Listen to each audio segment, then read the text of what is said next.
When kindergarten teacher Imani Walker comforts a lost little boy in the park, she has no idea his grateful single father is a billionaire in hiding.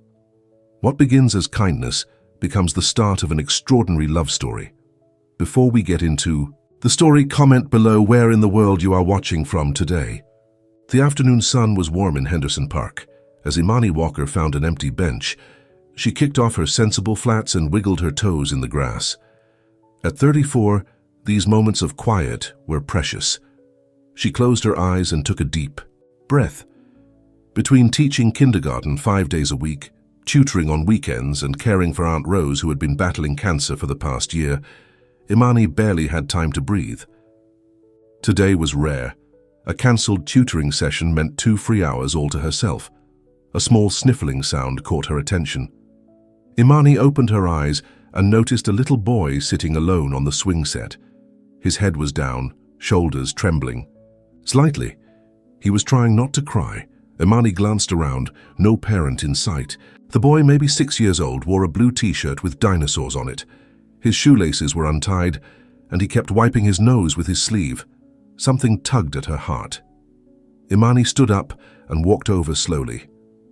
"Hi there," she said gently, kneeling, down a few feet away. "Are you okay?" The boy looked up with wide, tear-filled eyes. His lower lip quivered. "I lost my dad," he whispered. Imani nodded, keeping her voice calm. "That must be scary. My name is Imani. What's yours?" "Leo," he said, his voice small. "Well, Leo, I bet your dad is looking for you right now. How about I wait with you until he finds you?" Leo nodded, relief washing over his little face. Imani pointed to his shoes. "Want me to tie those for you? Might be safer for walking." As she tied his shoes, she chatted about simple things. What grade he was in, his favorite dinosaur, what kinds of books he liked to read. Slowly, the fear drained. From his face, a squirrel darted across the playground and Imani gasped dramatically. "Did you see that?" she whispered conspiratorially. Leo shook his head, confused. "That squirrel is definitely a spy," she said, keeping her face serious. "Look how he's watching us. I think he's gathering intel for the Squirrel Intelligence Agency." A tiny smile broke through Leo's worried expression. "That's not real," he giggled. "Oh no, then why is he taking notes behind that tree?" Imani pointed, and Leo laughed, a real laugh this time. They were making up stories about the spy squirrels when Imani noticed a man running across the lawn toward them. He was tall with dark hair, wearing jeans and a simple grey t-shirt. His face was tight with panic that melted into relief when he spotted Leo. "Leo!" he called out, his voice breaking. "Thank God!" "Daddy!" Leo jumped off the swing and ran to his father, who scooped him up in a fierce hug. Imani stood up, brushing sand from her hands. The man looked over Leo's shoulder and froze when he saw her. Something flickered in his eyes, surprise maybe, or wariness. "He's okay," Imani said with a warm smile. "Just a little scared, but we made friends with some spy squirrels while we waited." The man set Leo down but kept his hand firmly on his son's shoulder. "Thank you for staying with him. I turned around for 2 seconds to throw away our lunch. Trash?" And he was gone. His voice was deep with an edge of lingering fear. Leo tugged on his father's sleeve. "She's nice, Daddy. She waited with me the whole time and she tied my shoes." The man looked at Imani again, really looked at her this time, taking in her simple sundress, her curly hair pulled back in a casual ponytail, the kindness in her eyes. Something in his expression shifted. "She's more than nice, buddy," he said quietly. Imani felt her cheeks warm under his gaze. There was something familiar about him, but she couldn't place it. "I'm Dorian," he said, extending his hand. "Dorian." "Wells, Imani Walker," she replied, shaking his hand. His grip was firm but gentle. "Ms. Walker teaches kindergarten, Daddy," Leo announced proudly with the information she'd shared earlier. "Is that right?" Dorian smiled. "Well, that explains why you're so good with kids," Imani shrugged. "I've always loved children. They see the world differently than we do." An awkward silence fell between them. Imani picked up her purse from the ground. "Well, I should get going. I'm glad everything worked out, Leo. Maybe tie those shoes a little tighter next time, okay?" She winked at the boy, who nodded seriously. "Wait," Dorian said as she turned to leave. Could I buy you a coffee to thank you properly?" Imani hesitated. She wasn't in the habit of accepting invitations from strangers, even handsome ones with cute kids. But something in Dorian's voice caught her attention. He sounded lonely. "There's a coffee shop right across from the park," she found herself saying. "I have about an hour before I need to be somewhere." Relief and something like happiness crossed Dorian's face. Perfect. The coffee shop was small and quiet. Leo sat at their table with chocolate milk and a coloring book Dorian produced from a backpack. Imani sipped her latte while Dorian stirred his black coffee. "So, kindergarten teacher," he said. "That must be rewarding and exhausting." Imani laughed. "Both, definitely. 22 5-year-olds with unlimited energy and no filter. But I love it. Every day is different." "Leo starts first grade next month," Dorian said, glancing at his son with obvious pride. "He's excited about the science projects." "You like science, Leo?" Imani asked. The boy nodded enthusiastically without looking up from his coloring. "I'm going to make a volcano that really explodes." "With baking soda and vinegar," Dorian clarified quickly. "Nothing too explosive."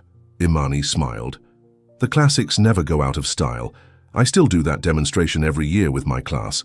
As they talked, Imani noticed how Dorian never mentioned what he did for work. He asked thoughtful questions about her teaching, about the books she liked to read to her students, about her weekend tutoring. He listened intently to her answers, his eyes never wandering to his phone or around the room. He seemed genuinely interested. It was nice, different. "What about you?" she finally asked. "What do you do when you're not rescuing your son from spy squirrels?" A shadow passed over Dorian's face. "I work from home. Tech stuff, mostly. Pretty boring compared to shaping young minds." Before she could ask more, Leo tugged on Dorian's sleeve, requesting another chocolate milk. As Dorian went to the counter, Imani checked her watch. She needed to leave soon to pick up Aunt Rose's medication. "I should get going," she said, when Dorian returned. "My aunt is expecting me." Was that disappointment on his face? "Of course, thank you again for helping Leo. Most people wouldn't have bothered." "I can't imagine just walking past a child who needs help," Imani said, gathering her things. "It was nice meeting you both." Leo looked up from his coloring. "Will you come to the park again? I can show you my T-Rex impression." Imani smiled. "I come here sometimes on Thursdays. My tutoring session ends early." She hadn't meant to share that, but Leo's face lit up. "That's tomorrow, Daddy. Can we come tomorrow?" Dorian looked embarrassed. "Leo, Miss Walker probably has plans." "It's just Imani," she corrected him with a smile. "And I might stop by after. My session ends at 4. No promises, though." They walked out together.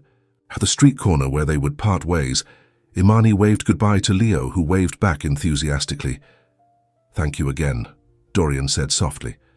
"Not just for staying with him, but for being kind." There was something in his voice, something that hinted at a man who hadn't experienced much kindness lately.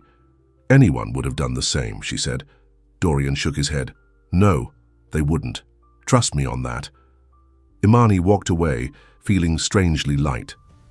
It had been a long time since she'd had a conversation with an adult that wasn't about work or her aunt's health, and longer still since that adult had been an attractive, seemingly kind man with a sweet son. Not that it mattered, she told herself. Their paths had crossed for one afternoon. Life would go back to normal tomorrow. But the next day, after her tutoring session, Imani found herself walking toward Henderson Park.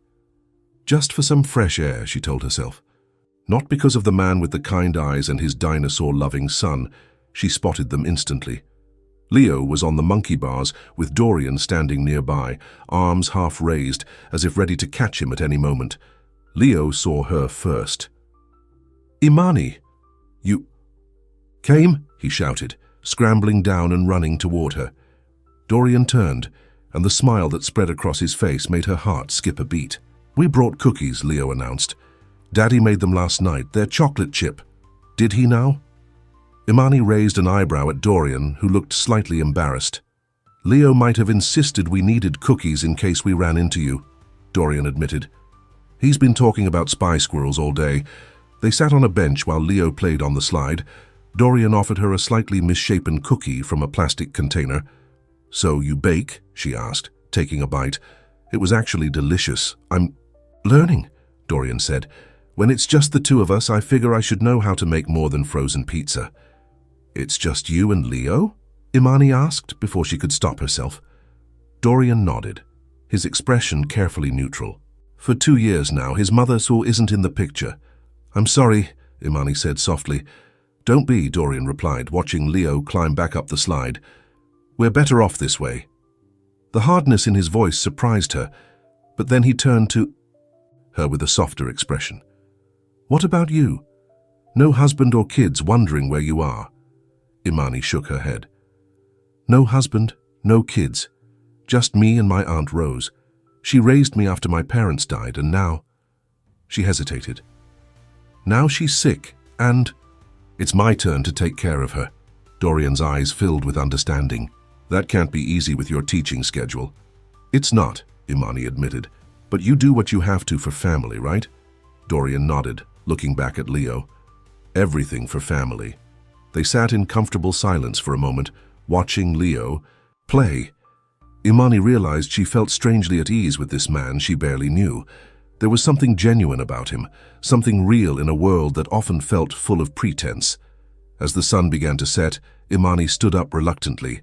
I should go. Aunt Rose will be waiting for dinner. Of course, Dorian said, standing as well.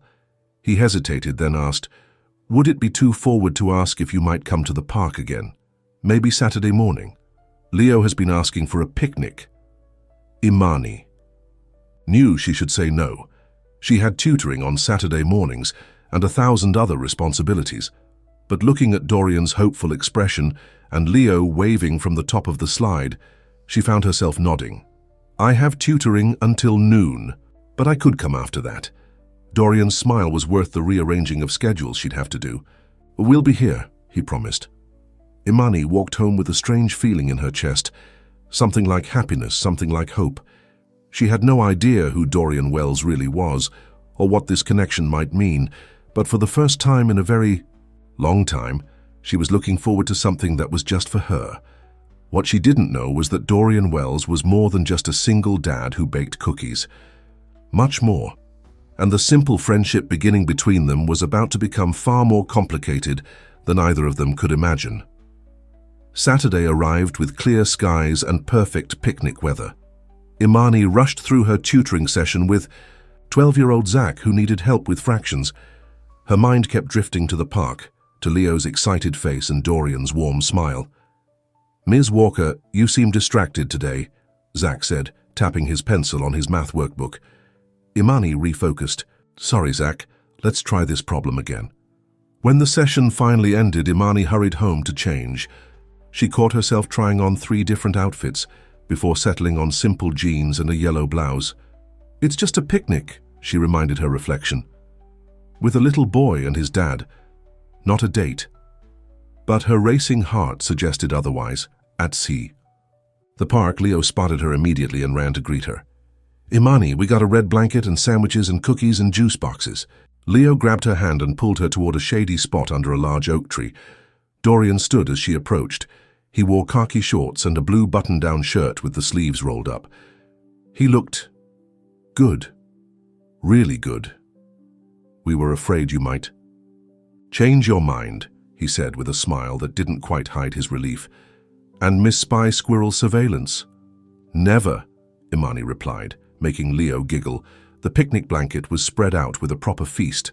Sandwiches cut into triangles, fruit, salad in plastic containers, potato chips and homemade cookies. Did you make all this? Imani asked, impressed. Dorian rubbed the back of his neck. I might have gone overboard. It's been a while since we've had a friend join us. The way he hesitated on the word friend made Imani's cheeks warm. They ate and talked while Leo alternated between joining their conversation and running off to collect interesting leaves and rocks. The conversation flowed easily between them, jumping from favorite movies to childhood memories to funny classroom stories. So you never told me where you work, Imani said, accepting a cookie from the container Dorian offered. That familiar shadow passed over his face. I run a software company. I mostly work from home now.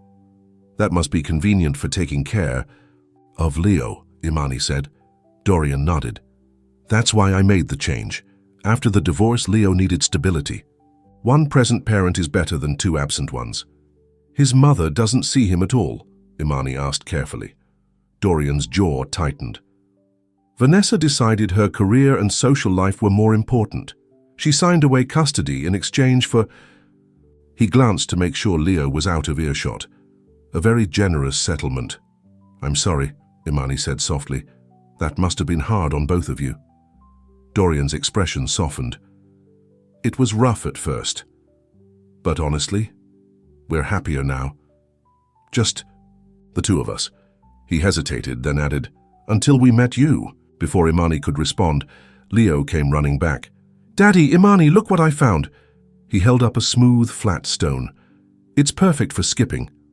There's a pond on the other side of the park, Dorian said, standing and brushing crumbs from his shorts. Want to see if that stone can skip? The three of them packed up the picnic and walked to the small pond. Dorian showed Leo how to flick his wrist to make the stone bounce across the water. Imani watched them, father and son, laughing together in the sunlight. Something tugged at her heart, a longing for something she'd never really had. A family. Her phone buzzed, breaking the moment. It was a text from her neighbor who was checking on Aunt Rose. Everything okay? Dorian asked, noticing her frown. My aunt needs her medication. I should get back, Imani said, disappointed their time was ending. We'll walk you home, Dorian offered immediately. Oh, you don't have to. We want to, he insisted. Leo nodded enthusiastically. Their walk was slow, with Leo stopping to investigate everything interesting along the way. When they reached Imani's small apartment building, she felt strangely nervous about them seeing where she lived. This is me, she said, gesturing to the modest brick building. Can we meet your aunt? Leo asked innocently. Leo, Dorian scolded gently. That's not polite to ask. It's okay, Imani said, but maybe another time. She gets tired easily. Leo nodded solemnly, then launched into a hug that caught Imani by surprise. She hugged him back, meeting Dorian's eyes over the boy's head. The tenderness in his gaze made her breath catch. Thank you for today, Dorian said softly. It's been really nice. It has, Imani agreed. Thank you for the picnic. An awkward moment passed as neither seemed to know how to say goodbye. We come to the park every Saturday, Dorian finally said, and sometimes after school on Tuesdays and Thursdays. Imani smiled, understanding the invitation. Good to know. Over the next 3 weeks, Imani found herself at Henderson Park more often than not. Sometimes just for half an hour after work, sometimes for whole afternoons on weekends. Each time, Dorian and Leo were there waiting, their faces lighting up when they spotted her. They fell into a comfortable rhythm. Dorian would bring snacks or sometimes take out coffee. Imani started bringing books to read to Leo. They'd watch him play, talking quietly about everything and nothing. Dorian never tried to touch her, never made any obvious romantic moves, but Imani felt the connection between them growing stronger. The way his eyes followed her, the way he leaned in when she spoke, the way he remembered everything she told him. One Thursday evening, as the sun was setting and Leo was getting tired, Dorian walked Imani home as usual. Leo's birthday is next. Weekend, he said as they strolled. Nothing fancy, just a small party at our place. He'd love it if you could come. Imani hesitated. Going to their home felt like crossing a line, making this, whatever it was, more real.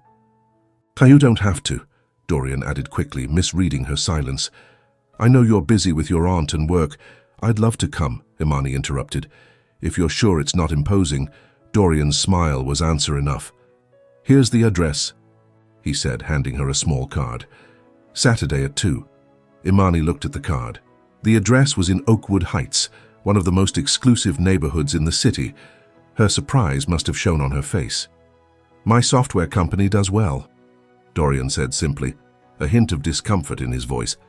That Saturday, Imani took a bus to Oakwood Heights, clutching a wrapped present for Leo, a dinosaur encyclopedia she knew he'd love. As the bus climbed into the hills where the wealthy lived, she felt increasingly out of place in her simple dress and cardigan. When she reached the address, she stood frozen on the sidewalk. It wasn't just a house, it was an estate. a large modern mansion behind ornate gates with manicured gardens and a circular driveway. For a moment, she considered turning around. Whatever she had imagined about Dorian's life, it wasn't this. Who was he really? Before she could decide, the gates opened and Dorian jogged down the driveway to meet her. "You made it," he said, his smile genuine but his eyes anxious. "I was worried you might get lost." "Your software company must do very well," Imani said, unable to keep the surprise from her voice. Dorian sighed. "I should have been more honest. From the beginning. Can we talk inside?" Feeling like she had stepped into another world, Imani followed him up the driveway. The front door opened before they reached it, and a woman in what appeared to be a uniform nodded respectfully. "Thank you, Maria," Dorian said. "Is everything ready for the party?" "Yes, Mr. Wells. The cake is in the kitchen and the decorations are in the backyard as you requested." Mr. Wells. He was the kind of man who had staff. Imani clutched Leo's present tighter, feeling completely out of her depth. The inside of the house was beautiful, but not as ostentatious as she had feared. Modern, clean lines, lots of natural light, and surprisingly, children's toys and books scattered about. It looked lived in, despite its grandeur. "Leo's in the backyard with his nanny, Emma. She's just here for the party," Dorian explained, leading Imani to a comfortable sitting room. "I wanted a moment to explain before you meet everyone." "Explain what, exactly?" Imani asked, sitting on the edge of a sofa that probably cost more than her car. "Who are you, Dorian?" He ran a hand through his hair, clearly uncomfortable. "My full name is Dorian Wells. I founded Wells Technologies 15 years ago. We developed security software that's now used by most major corporations and governments." Imani's eyes widened. "Wells Technologies? The Wells Technologies? But that would make you wealthy." "Yes," Dorian finished for her, "and until 2 years ago, very much in the public eye." A memory clicked into place. She had seen his face before, on magazine covers, in news articles. Dorian Wells, tech genius, billionaire. "Why didn't you tell me?" she asked, hurt creeping into her voice. Dorian sat across from her, leaning forward earnestly. "Because the day we met in the park was the first time in 2 years that someone looked at me and just saw me. Not my money, not my company, not the tabloid stories about my divorce. Just a dad who lost track of his kid. He looked so vulnerable that Imani's hurt began to fade. When you didn't recognize me, it was like a gift," he continued. "And then we started talking, and you were so genuine, so kind to Leo. I didn't want to ruin it by bringing my complicated life into it." "But this is your life," Imani gestured to the mansion around them. "The real you." Dorian shook his head firmly. "No. The real me is the guy you've been talking to in the park. The dad who bakes mediocre cookies and worries about his son and looks forward to seeing you more than anything else in his day." He paused, then added softly, "That's the real me, Imani. The rest is just circumstances." Before she could respond, the door burst open and Leo ran in, his face lighting up when he saw her. "Imani, you came to my party." He threw himself into her arms, and Imani hugged him tight, her confusion momentarily forgotten. "Happy birthday. Leo, I brought you something." She handed him the present, which he tore into immediately. "Dinosaurs!" he shouted, flipping through the book with excitement. "Daddy, look, it has T-Rex and velociraptors and everything." "That's amazing, buddy," Dorian said, his eyes on Imani. "Why don't you go show Emma while I finish talking to Imani?" Once Leo had scampered off, Dorian turned back to her. "I understand if this changes things. My life is complicated, and I've worked hard to keep Leo out of the spotlight since the divorce." "Is that why you're always at a public park? Trying to be normal?" Imani asked. Dorian nodded. "We have a perfectly good yard here, but Leo needs to be around other kids, have normal experiences. And I need to remember there's a world outside of board meetings and business decisions." Imani thought about the man she'd come to know over the past weeks. Attentive, kind, devoted to his son. Was that man any less real because he happened to be wealthy? "I don't care about your money, Dorian," she said finally. "But I do care about honesty. No more secrets, okay?" Relief washed over his face. "No more secrets," he promised. Now, would you like to come to a 6-year-old's birthday party? There's dinosaur-shaped cake. The party was small but lovely. Just Leo, Dorian, Imani, the nanny Emma, and 2 boys from Leo's playgroup with their mothers. Imani noticed how the other women kept glancing at her curiously, clearly wondering who she was and what her relationship was to Dorian Wells. As they sang Happy Birthday and Leo blew out his candles, Dorian stood beside Imani, his hand tentatively. Finding hers, she didn't pull away. Later, after the other guests had left and Leo was playing with his new toys in the living room, Dorian walked Imani to the front door. "Thank you for staying," he said. "It meant a lot to Leo and to me." "I had a good time," Imani replied honestly. "Your home is beautiful." "It's just a house," Dorian said. "It doesn't feel like a home until—" He trailed off, looking embarrassed. "Until what?" Imani prompted. Dorian took a deep breath. "Until you're in it. These past few weeks, Imani, I haven't felt this way in a very long time. Maybe ever." Imani's heart raced. "Dorian, You don't have to say anything," he interrupted gently. "I know this is complicated. I know I come with baggage, literal and figurative." He gestured to the mansion around them. "But I'd like to keep seeing you if you want that too." Imani thought about her simple life, her teaching job, her sick aunt. How different their worlds were. But then she thought about Leo's laughter, about Dorian's kind eyes, about how she felt when she was with them. "I'd like that," she said softly. Dorian's smile was like the sun coming out. Slowly, giving her every chance to pull away, he leaned in and kissed her. It was gentle, warm, perfect. When they parted, Imani felt dizzy with happiness. "I should go," she whispered. "My aunt will be waiting."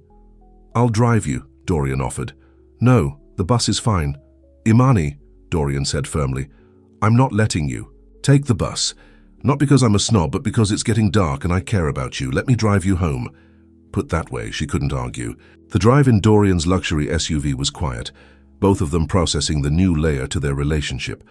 When they reached her apartment, Dorian walked her to the door. "Would you like to have dinner next week?" he asked. "Just the 2 of us?" "Maria. Can watch Leo." "Are you asking me on a date, Mr. Wells?" Imani teased. "I absolutely am, Ms. Walker," he replied with a smile. "What do you say?"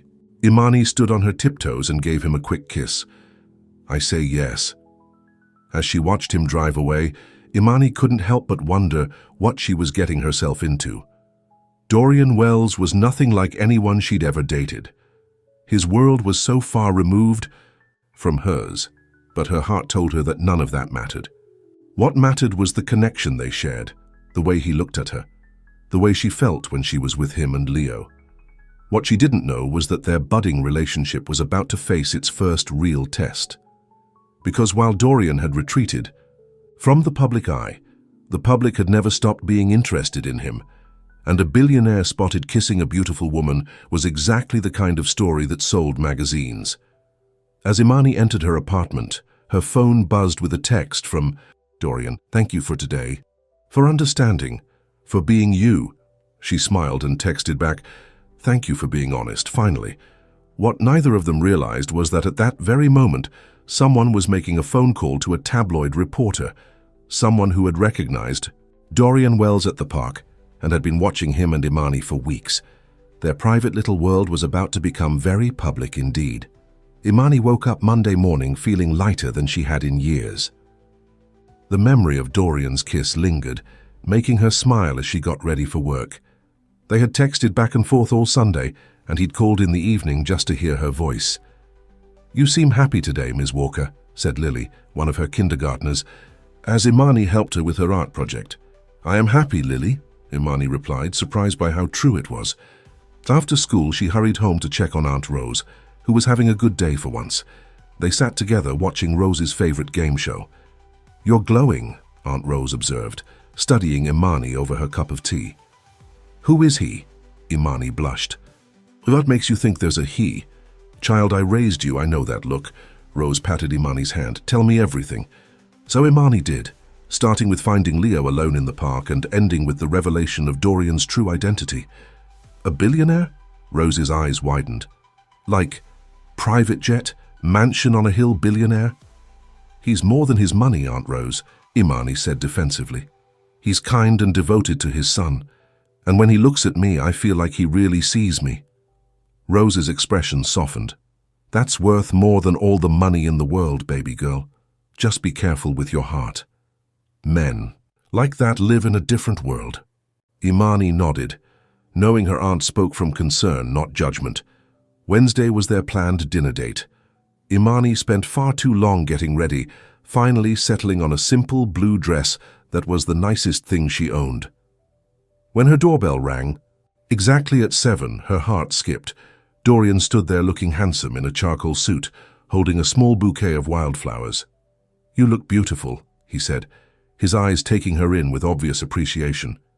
"You clean up pretty well yourself," she replied, accepting the flowers. "Let me put these in water before we go." As she arranged the flowers in a vase, Dorian stepped into her small apartment, looking around with interest rather than judgment. "Your home feels so warm," he said. "Like you." Before she could respond, Aunt Rose appeared in the doorway of her bedroom. "So this is the famous Dorian," she said, leaning on her walker. "Aunt Rose, you should be resting," Imani scolded gently.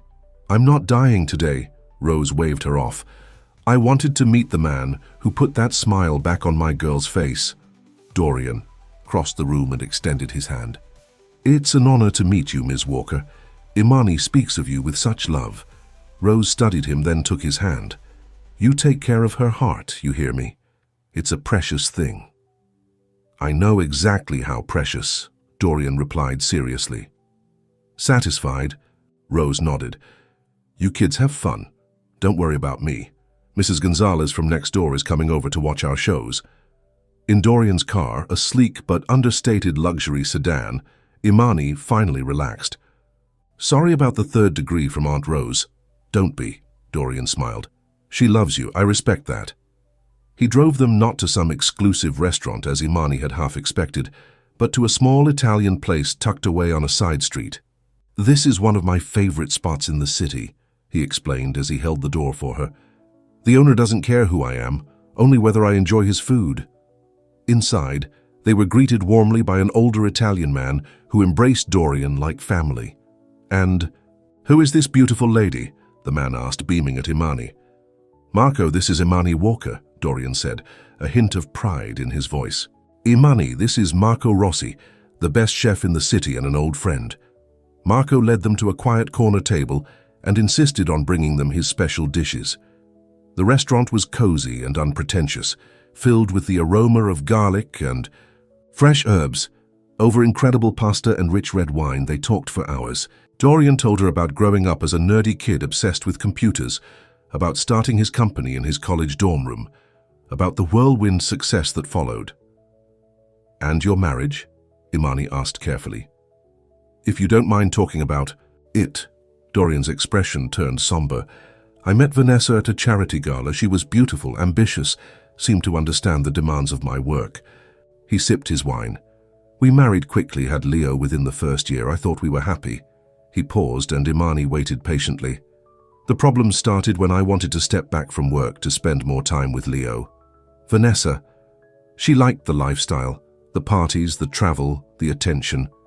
When I suggested downsizing, focusing on family," he shrugged, "she showed her true colors." "That must have been painful," Imani said softly. Dorian nodded. "The divorce was ugly, public. Vanessa demanded half of everything plus alimony. I didn't care about the money, I just wanted custody of Leo. In the end, she agreed to sign away her parental rights in exchange for a substantial settlement." "She gave up her son for money?" Imani couldn't hide her shock. "She visits twice a year, when it suits her schedule," Dorian said bitterly. "Leo calls her Vanessa, not Mom. Her choice, not mine." Imani reached across the table and took his hand. "Leo is lucky to have you." Dorian's fingers tightened around hers. "After the divorce, I pulled back from public life, stepped away from day-to-day operations at the company, made our privacy the priority." His eyes met hers. "Until you came along, I thought Leo and I were better off alone." The intensity in his gaze made Imani's heart race. "And now? Now I'm not so sure," he said softly. The rest of the evening flew by. Dorian asked about her teaching, her dreams, her life with Aunt Rose. He listened intently to everything, asking thoughtful questions, clearly fascinated by her simple but fulfilling life. When he drove her home, he walked her to her door and kissed her goodnight with such tenderness that Imani felt her knees weaken. "When can I see you again?" he asked, his forehead resting against hers. "Tomorrow's Thursday," she reminded him. "The park?" Dorian smiled. "The park it is." For the next 2 weeks, they settled into a sweet routine. Park visits with Leo on Thursdays and Saturdays, dinners alone together on Wednesday nights, phone calls every evening. Dorian even came to help when Aunt Rose needed to be taken to a doctor's appointment, insisting on covering the cost of a specialist Imani couldn't afford. "You don't have to do that," she protested. "I want to," he said simply. "Please let me help." One Saturday, instead of meeting at the park, Dorian invited Imani to spend the day at his home. Leo was ecstatic, showing her every toy, book, and treasure he owned. They baked cookies in the enormous kitchen, played board games, and watched a movie in Dorian's home theater. It felt strangely comfortable, like she belonged there with them. When Leo fell asleep during the movie, his head in Imani's lap, she looked up to find Dorian watching them with an expression that made her heart ache with happiness. "What?" she whispered. "You fit here," he said simply. "With us." That night, after tucking Leo in, they sat on the patio overlooking the city lights. Dorian pulled her close, and Imani rested her head on his shoulder. "I'm falling in love with you," he said quietly. "I think I have been since that first day in the park." Imani turned to look at him, seeing nothing but sincerity in his eyes. "I'm falling in love with you too," she admitted. "Both of you." Their kiss was deeper this time, filled with promise and longing. For the first time in her life, Imani allowed herself to dream of a future that seemed too good to be true. She should have known it was. Sunday morning, Imani was making coffee when her phone exploded with notifications, text messages from colleagues, even parents of her students, all asking the same thing: "Is it true?" Confused, she opened the link someone had sent, and her world tilted. There on her screen was a grainy photo of her and Dorian kissing in the park. The headline screamed, "Tech, Billionaire Dorian Wells' secret romance with ordinary teacher." The article was worse. Reclusive billionaire Dorian Wells, who disappeared from public view following his messy divorce from socialite Vanessa Mitchell, has been spotted with a new love interest. The tech mogul, estimated to be worth over 4,000 billion, has been seen regularly meeting kindergarten teacher Imani Walker at a local park. Sources close to Wells say the billionaire is besotted with the ordinary teacher who makes less than $50,000 a year. Is this true love? Or is Ms. Walker just the latest woman to be dazzled by Wells's fortune? Vanessa Mitchell, Wells's ex-wife, declined to comment. Imani felt sick. They had printed her full name, her occupation, even an estimate of her salary. The comments under the article were worse, people speculating about her motives, calling her a gold digger, making crude jokes. Her phone rang. Dorian. "Imani, I'm so sorry," he said immediately. "I just saw it. I'm coming over." "No," she said, her voice shaking. "I need some time to think." "This is exactly what I've been trying to protect Leo from," Dorian said, his voice anguished. "What I wanted to protect you from. I'll have my lawyers contact the publication immediately, but the damage is done. There are parents from my school commenting on the article, Dorian. My principal has texted me asking if it's true. This affects my job, my reputation." "I know," he said softly. "That's why I kept my distance from everyone for so long. My life comes with this ugly side. I'm so sorry you're caught in it." Imani took a deep breath. "I need some time." "Of course," Dorian said, though she could hear the pain in his voice. "Take all the time you need, but please know that I meant what I said last night. I love you, Imani." After they hung up, Imani sat heavily on her sofa. Aunt Rose came out of her room, newspaper in hand. "You've made the society pages," she said dryly. "Page 3. Imani groaned and buried her face in her hands. "This is a nightmare." Rose sat beside her. "Is it? Because being loved by a good man doesn't sound like a nightmare to me." "It's not about Dorian," Imani explained. "It's about what comes with him. The scrutiny, the judgment, people thinking, I'm after his money. Since when do you care what people think? Rose asked sharply. The Imani I raised knows her own mind and heart. Before Imani could respond, her phone rang again. This time it was her principal, asking her to come in for a meeting before school the next day. Monday morning arrived with dark clouds threatening rain. Imani dressed carefully for her meeting, trying to look professional despite her lack of sleep. Principal Jenkins was waiting in her office, looking uncomfortable. Imani, I'm not going to beat around the bush. Several parents have expressed concerns about your relationship with Mr. Wells. My personal life has nothing to do with my teaching, Imani said firmly. Ordinarily, I would agree, Jenkins sighed. But they're worried about paparazzi showing up at the school, about their children being photographed, and frankly, so am I. Imani felt cold. What are you saying? I'm saying we need to be careful. Keep a low profile. Perhaps you should consider taking some personal time until this dies down. It wasn't a suggestion. It was a polite way of suspending her. I love my students, Imani said, fighting back tears. I would never do anything to put them at risk. Jenkins had the grace to look ashamed. I know that. This isn't personal, Imani. It's just complicated. Imani walked out of the school feeling numb. Everything she had worked for, everything she had built, was being threatened because she had fallen in love with the wrong man. Or rather, the wrong man's lifestyle. She didn't go to the park on Thursday or Saturday. She ignored Dorian's calls, responding only with brief texts assuring him she was okay but needed space. He respected her wishes, though his texts grew increasingly worried and sad. Leo sent her a drawing of the three of them with a message dictated to his father. We miss you at the park. The spy squirrels are getting away with everything. It broke her heart. A week passed. Imani was going stir-crazy in her apartment, caught between caring for Aunt Rose and avoiding the outside world where photographers might be waiting. Her school had officially put her on paid leave, and her students had sent her handmade cards that made her cry. Aunt Rose watched her mope with increasing impatience. This is ridiculous, she finally declared on Friday morning. You're in love with the man. He's in love with you. His little boy adores you. Why are you hiding in here like you've done something wrong? It's not that simple, Imani argued. Life is never simple, Rose shot back. But it's too short to waste being afraid of what might happen. That boy needs you, and if I'm being honest, you need them too. Before Imani could respond, there was a knock at the door. She opened it cautiously to find Maria, Dorian's housekeeper, standing there with an envelope. Mr. Wells asked me to deliver this personally, Maria said. He said it's important.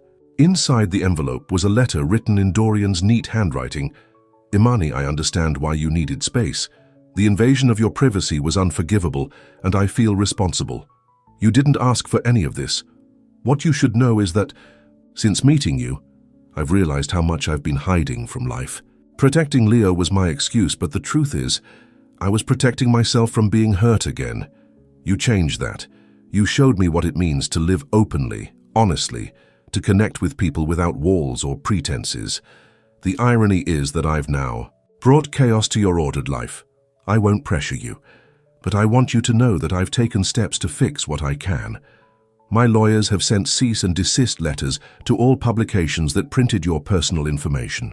I've spoken with your principal, don't be angry, and guaranteed funding for additional security at the school if needed.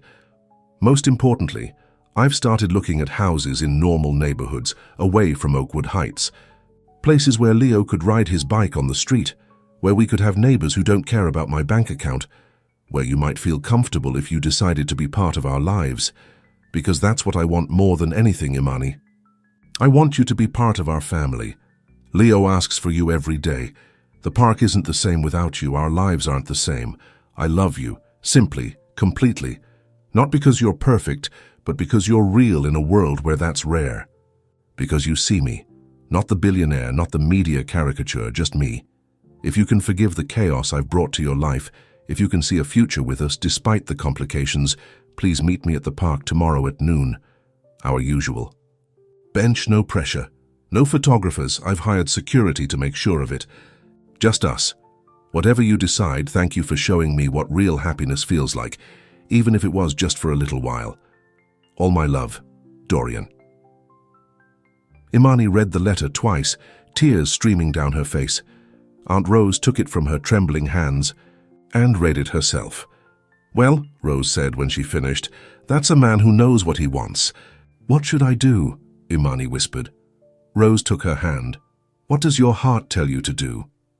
Imani closed her eyes, thinking of Dorian's smile, of Leo's laughter, of how right it felt to be with them. She thought of the complications, the public scrutiny, the changes it would bring to her life. Then she thought of a life without them. I need to go to the park tomorrow, she said finally. Rose smiled. I thought you might say that.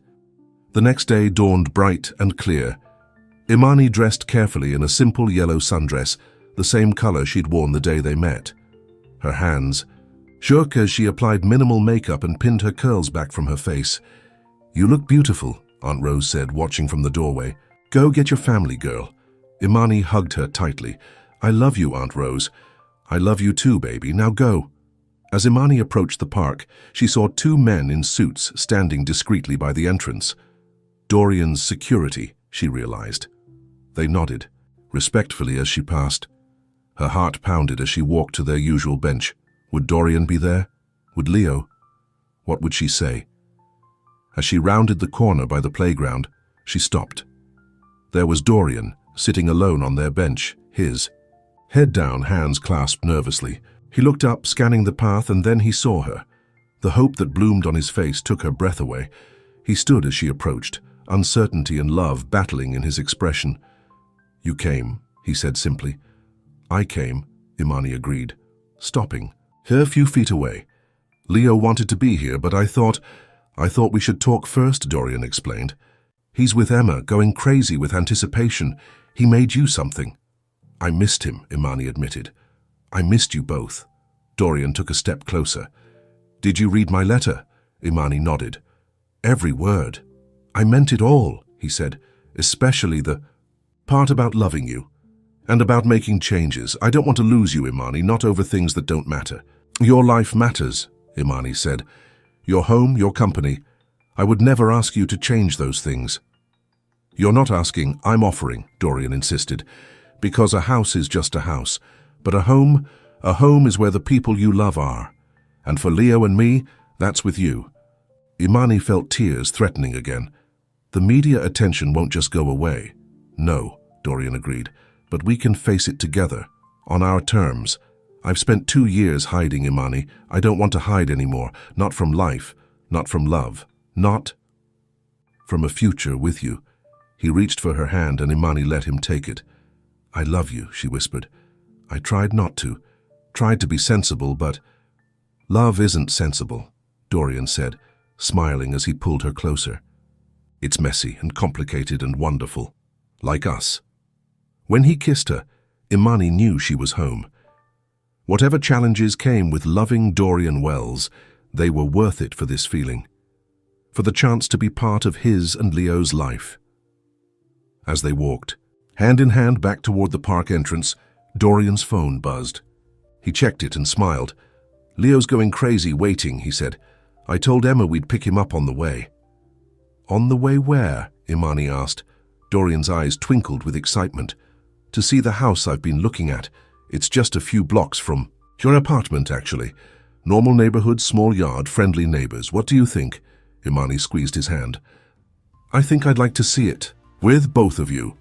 As they reached Dorian's car, a photographer jumped out from behind a tree, camera flashing rapidly. Dorian immediately stepped in front of Imani, shielding her. Mr. Wells, is this your new girlfriend? Imani, how does it feel? To date a billionaire? Imani froze, her old fears rushing back. But then Dorian turned to her, his eyes asking a silent question. She took a deep breath and nodded. Dorian faced the photographer calmly. This is Imani Walker, the woman I love. And that's all you or anyone else needs to know. Taking Imani's hand firmly in his, he led her to the car, ignoring the continued questions and camera flashes. Inside the safety of the vehicle, Imani let out a shaky breath. That was the reality of my life, Dorian said apologetically. But I promise you it won't always be like this. We'll find our way, create our own normal together." Imani looked at him. This man who had stumbled into her life because his son got lost in a park. This man who saw her, valued her, loved her for exactly who she was. "Together," she agreed. "That sounds perfect." As they drove to pick up Leo, Imani realized that while her life had been turned upside down, perhaps that was exactly what she needed. Because sometimes the most beautiful beginnings came from unexpected moments, and a little boy lost in a park had led her to the family she never knew she was looking for. The house Dorian wanted to show Imani was nothing like she had imagined. Instead of another mansion, it was a charming two-story home with a wraparound porch and a modest yard. It sat on a tree-lined street in a neighborhood filled with families, small businesses, and a community park just 2 blocks away. Leo was bouncing with excitement as they pulled into the driveway. "Is this our new house, Daddy? Can Imani see my room?" "I picked the blue one," Dorian chuckled, exchanging a glance with Imani. "Let's show her around first, buddy." The inside was spacious, but not extravagant. Hardwood floors, large windows that let in natural light, an open kitchen that overlooked a cozy living room. It was nothing like Dorian's current mansion, but there was something immediately welcoming about it. "What do you think?" Dorian asked as Leo ran upstairs to check on his room. "It's beautiful," Imani said honestly. "But Dorian, you don't have to change everything about your life. Your home is just a house," he finished for her. "This feels more like a home to me, less like a fortress." He took her hands in his. "I bought the mansion after the divorce because I thought I needed to give Leo everything. But what he needs, what we both need, is normalcy, community, neighbors who wave when we take out the trash." Imani squeezed his hands. "Are you sure?" "I've never been more sure of anything," he said. "Except about how I feel about you." Leo's footsteps thundered down the stairs. "Imani, come see my room. And there's another one next to it that Daddy says could be for you." Imani's eyes widened as she looked at Dorian, who had the grace to look embarrassed. "I may have gotten ahead of myself," he admitted, "but I wanted Leo to know this was a possibility. If you're not ready—" Imani silenced him with a quick kiss. "Show me this room of mine," she said to Leo, who grabbed her hand and pulled her. Upstairs, the blue room Leo had claimed was perfect for a 6-year-old, with built-in bookshelves and a window seat overlooking the backyard. The room next door was smaller but charming, with its own ensuite bathroom. "Daddy said you could stay here sometimes," Leo explained matter-of-factly. "And then maybe all the time. Like a family." Imani's heart squeezed at his hopeful expression. She knelt down to his level. "Would you like that, Leo, if I was part of your family?" Leo nodded enthusiastically. "You make Daddy smile, and you know about dinosaurs and spy squirrels." "High praise indeed," Dorian said from the doorway, watching them with a tender expression. As they toured the rest of the house, Imani could see it through new eyes, not as a downgrade from Dorian's mansion, but as a fresh start for all of them, a place where they could blend their lives without the shadow of Dorian's wealth looming over every interaction. "The sale is almost final," Dorian explained as they stood in the backyard watching Leo explore. "All it needs is one more signature." "Yours?" Imani asked. Dorian shook his head. "No, I've already signed. I meant yours." "Mine? But I'm not asking you to move in right away," Dorian clarified. "But I am asking you to be part of this decision. This isn't just my future or Leo's. I want it to be ours." The word hung between them, full of promise and possibility. "I still have my job to consider," Imani said slowly. "And Aunt Rose." "Of course," Dorian nodded. "I'd never ask you to leave your aunt. In fact, I was thinking—" He hesitated, then continued. "The house has a beautiful ground-floor guest suite with its own entrance. It would be perfect for Rose if she'd consider it, better than a third-floor walk-up with no elevator." Imani stared at him, overwhelmed by his thoughtfulness. "You've thought of everything, haven't you?" "I've thought about making a life with you," he replied simply. "Everything else is just details." That evening, over dinner at Imani's apartment, they talked practically about what a future together might look like. Dorian had already arranged for Imani to meet with the principal again next week, hoping to smooth her return to teaching. He'd also consulted with a publicity firm that specialized in helping public figures maintain privacy. "The photographers will lose interest eventually," he assured her, "especially if we're boring. No fancy galas, no dramatic scenes, just a normal family living a normal life." "A normal family," Imani repeated, testing the words. "I like the sound of that."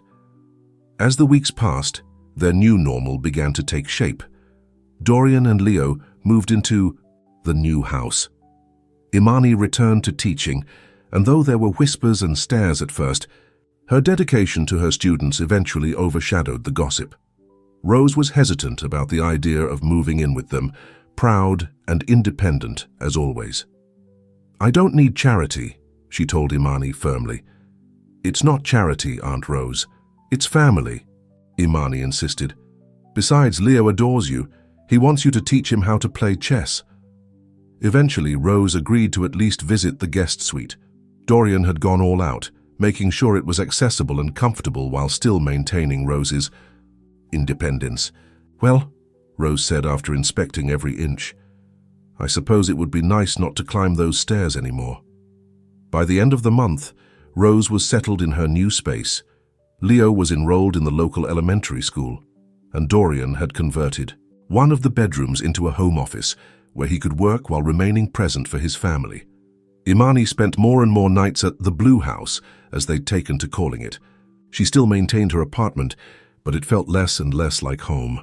One Saturday morning, as they prepared breakfast together in the sunny kitchen, Leo asked innocently, "When are you going to live here for real, Imani?" Dorian nearly dropped the pancake he was flipping.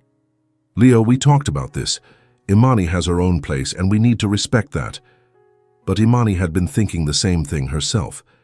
In the 3 months since their reconciliation in the park, she had fallen more deeply in love with both Dorian and Leo.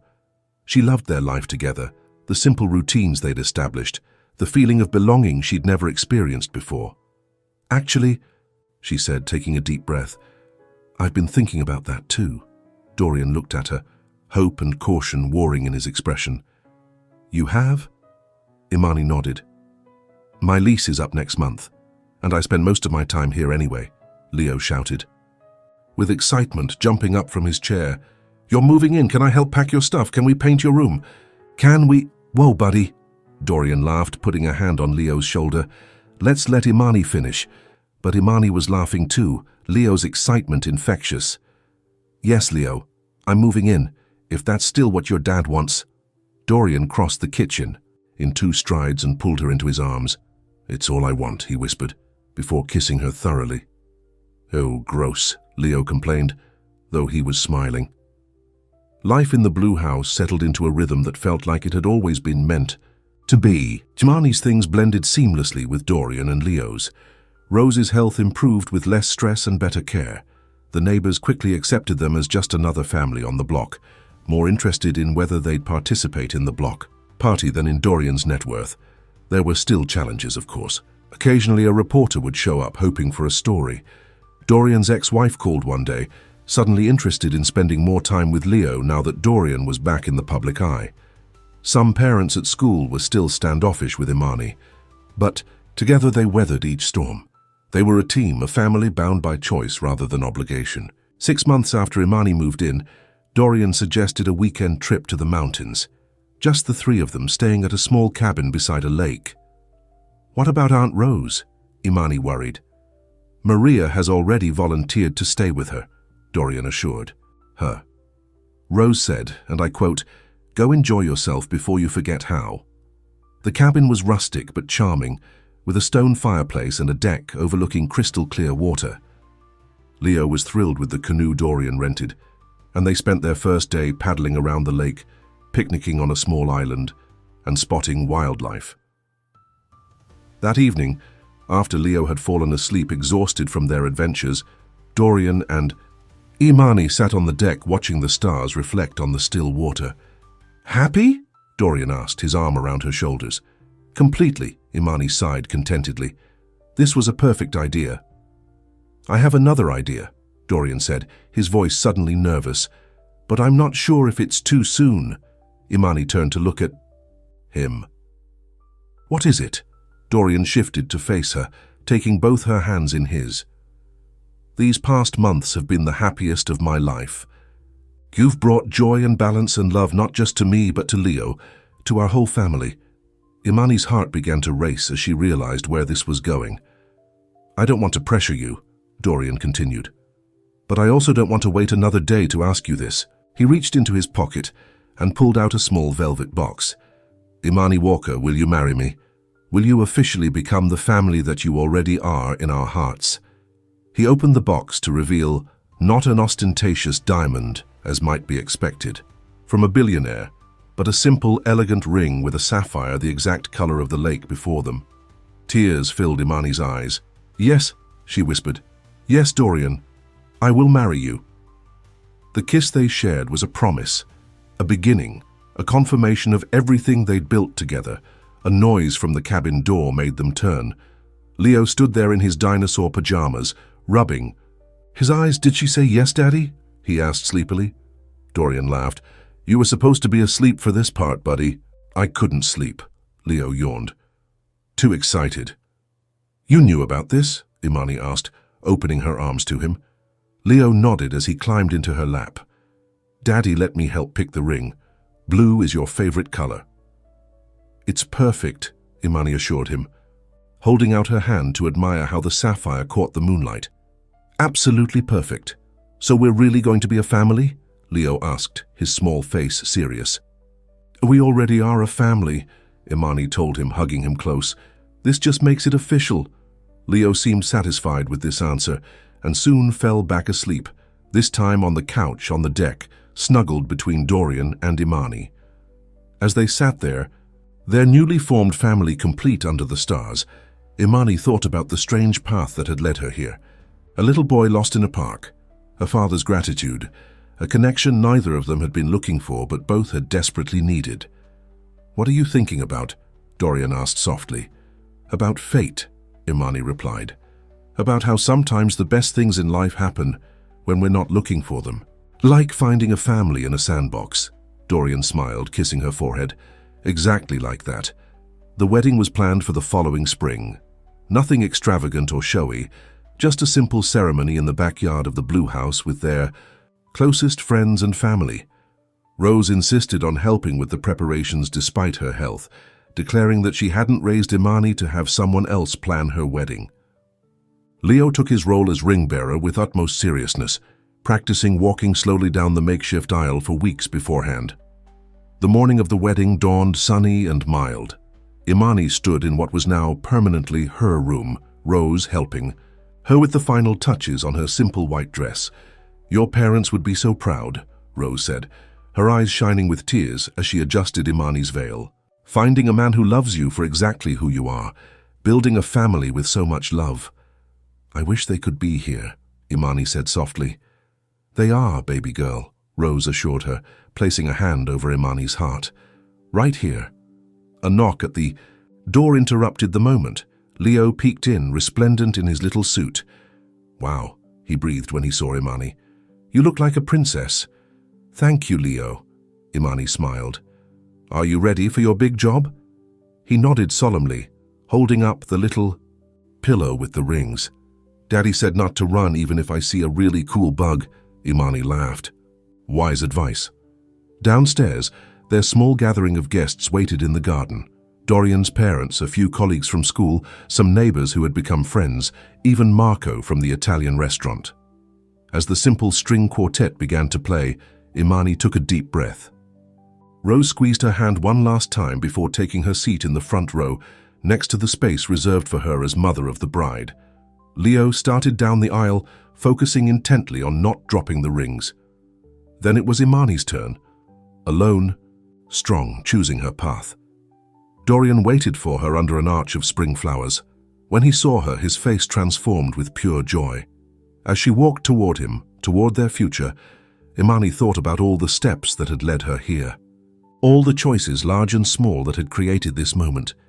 Finding Leo alone on the swings, agreeing to coffee with his mysterious father, opening her heart despite the risks. She reached Dorian, who took her hands in his eyes never leaving hers. "You're breathtaking," he whispered. "So are you," she whispered back. The ceremony was short and heartfelt. They exchanged simple vows they had written themselves, promises to love and support each other, to put family first, to face whatever challenges came their way together. When it was time for the rings, Leo stepped forward proudly. As Dorian slipped the band onto Imani's finger, he added words that weren't in the planned ceremony. "This ring belongs to the woman who showed me what real love looks like," he said. "The woman who loved my son without reservation, who saw past the wealth and the walls to the man underneath, who makes our house a home and our lives complete."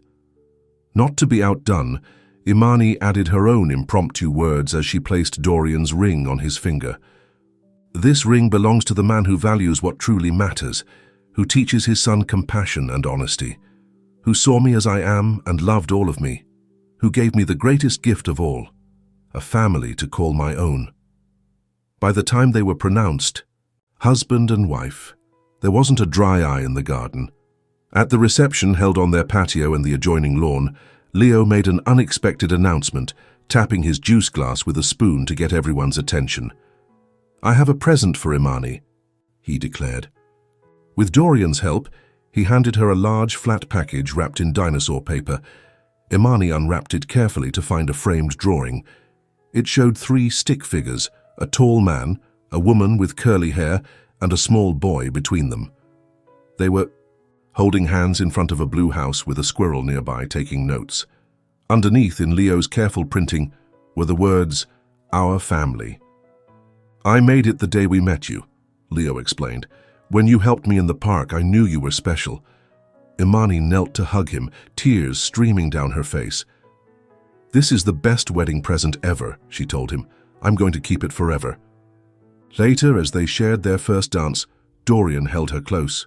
"Happy?" he asked, just as he had that night at the cabin. "Beyond happy," Imani replied. "I never knew life could feel this complete." "Because of you," Dorian said. "You walked into our lives and filled all the empty spaces." "We filled each other's spaces," Imani corrected him. "That's what families do." As the evening wound down, they found themselves sitting on the porch swing, watching Leo show Rose how to catch fireflies in the gathering dusk. "Do you ever think about how differently things might have turned out?" Dorian asked. "If Leo hadn't wandered off that day in the park, if you hadn't been the one to find him?" Imani shook her head. "I think we would have found each other anyway. Some things are just meant to be." "My practical teacher wife talking about destiny," Dorian teased. "What happened to everything happens for a reason?" "Oh, everything does happen for a reason," Imani smiled, leaning her head on his shoulder. "And sometimes that reason is that a little boy needs his shoes tied, and the woman with the kind smile sitting nearby is exactly where she needs to be at exactly the right moment." "The stranger in the sandbox," Dorian murmured, kissing the top of her head. "Not a stranger anymore," Imani corrected him. "Family, now and always." As the stars came out over their blue house, the Wells family gathered on their porch. Dorian and Imani on the swing, Leo and Rose counting fireflies, their future stretching before them bright with promise. They had found each other in the most unexpected of ways, a chance meeting, a moment of kindness, a connection that defied explanation. And in doing so, they had created something beautiful, a family built on choice, on understanding, on love that asked for nothing in return. For Imani, who had always put others first, it was the gift of finally being seen for exactly who she was. For Dorian, who had hidden behind walls of wealth and wariness, it was the freedom to be vulnerable, to trust, to love without fear. For Leo, it was the security of knowing he was cherished, protected, surrounded by people who would always put his needs first. And for Rose, watching from her chair, it was the peace of knowing her beloved niece had found her place in the world, not in a mansion on a hill, but in the hearts of a man and a little boy who valued her for all the things that made her uniquely Imani. As night fell completely, Leo finally exhausted himself chasing fireflies and came to curl up between Dorian and Imani on the swing. "Best day ever," he yawned, his eyes already closing. Dorian looked at Imani over their son's head, his eyes filled with love and gratitude. "The first of many," he promised, and it was. The end.